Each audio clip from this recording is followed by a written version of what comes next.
کیا میجر ٹیک اویز ہیں آپ کی نظر میں؟ میاں صاحب کا جانا اتنے بڑے وفد کے ساتھ، مریم نواز بھی ان کے ساتھ موجود تھیں، اور ایک انکلوزیو ماحول میٹنگز کے اندر آپ کو نظر آیا آپ کی نظر میں؟ اور کیا کمی کوتاہی کوئی رہ گئی ابھی تک، یا پریس کانفرنسز ابھی تک نہ ہونا، باقاعدہ اعلان نہ ہونا، اس کو بھی آپ کیسے دیکھ رہے ہیں؟ میری معلومات کے مطابق جو جوائننگز ہونی ہیں وہ ہو چکی ہیں. اس وقت ڈنر چل رہا ہے کوئٹہ میں، جو میری ابھی تک کی معلومات ہیں آپ کے پروگرام کی ابتدا سے پہلے تک کی.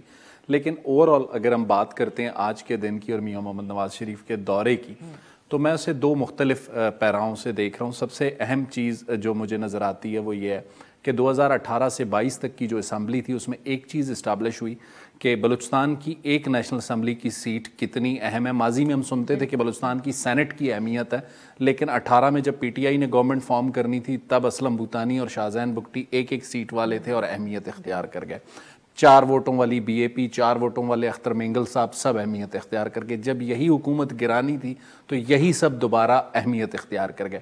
اس وقت پنجاب اور کے پی کے میں جو پولیٹیکل سچویشن آپ صاحب کو بھی اندازہ ہوگا، تو میاں صاحب کو یہ چیز نظر آ رہی ہے کہ پنجاب ایزی بیٹل فیلڈ نہیں ہے، کے پی کے میں بھی چیلنجز بڑے ہیں.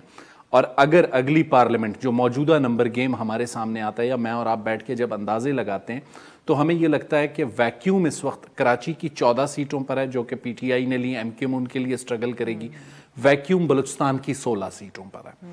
ان دو ویکیوم میں دونوں بڑی جماعتیں اس وقت جو ہیں، پیپلز پارٹی اور P M L N. Basically اگر ہم دیکھیں پی ٹی آئی جس قسم کی مشکلات کا سامنا کر رہی ہے اس وقت، بیسکلی اگر 8 فروری کو انتخابات ہوتے ہیں، شیڈیول کا اعلان ہوتا ہے، تو بیسکلی دو بڑی پارٹیاں جو کنٹینڈ کرتی نظر آتی ہیں for the premier, prime minister, وہ P M L N and Peoples Party ہیں. تو اس لیے ان دونوں کا جو محاذ ہے وہ سندھ اور بلوچستان میں اس وقت گرم ہے.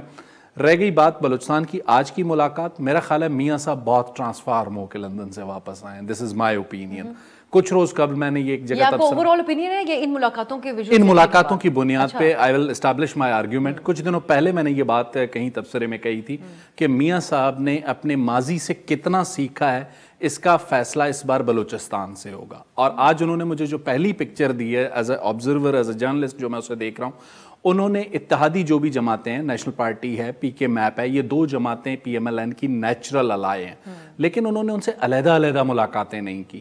انہوں نے ڈرائیونگ سیٹ، پریزیڈنشل سیٹ اپنے پاس رکھی، اور جو ممکنہ اتحادی جماعتیں ہو سکتی ہیں، نیشنل پارٹی، پی کے میپ، جے یو آئی اور بی اے پی، رائٹ اور لیفٹ پہ ان کو بٹھا کے یہ میسج دیا ہے کہ you all are equal to me. Achakzai صاحب نہیں آئے آج. اچکزئی صاحب کی جماعت وہاں موجود تھی. اب اچکزئی صاحب کے نہ آنے کی ریزنز کیا ہیں یہ میں ابھی تک چونکہ اس پہ کمنٹ اس لیے ریزرو رکھ رہا ہوں کہ مجھے اطلاع نہیں ہے کہ وہ کیوں نہیں آئے. ممکن ہے شہر میں موجود نہ ہو، ممکن ہے کوئی صحت کا معاملہ ہو، چونکہ ایک بزرگ ہیں تو اس لیے میں اس پہ کمنٹ نہیں کر رہا. لیکن ان کی جماعت، ان کے بھائی حامد خان اچکزئی، نواب ایاز جوگزئی، جو ان کی سینئر لیڈرشپ ہے، وہ وہاں موجود. تو یہ اکٹھے بٹھانا آپ کی نظر میں ایک مثبت بات ہے، یا اس کے اوپر بھی کچھ اختلاف ہو سکتے ہیں؟ کیونکہ یہ اکٹھے بٹھا کے انہوں نے بیسکلی، اب صاحب میرے خیال میں جو بلوچستان کی ممکنہ کولیشن گورنمنٹ ہے، یہ اس کا ایک نقشہ ہے جو بظاہر مجھے نظر آتا ہے. مجھے یہ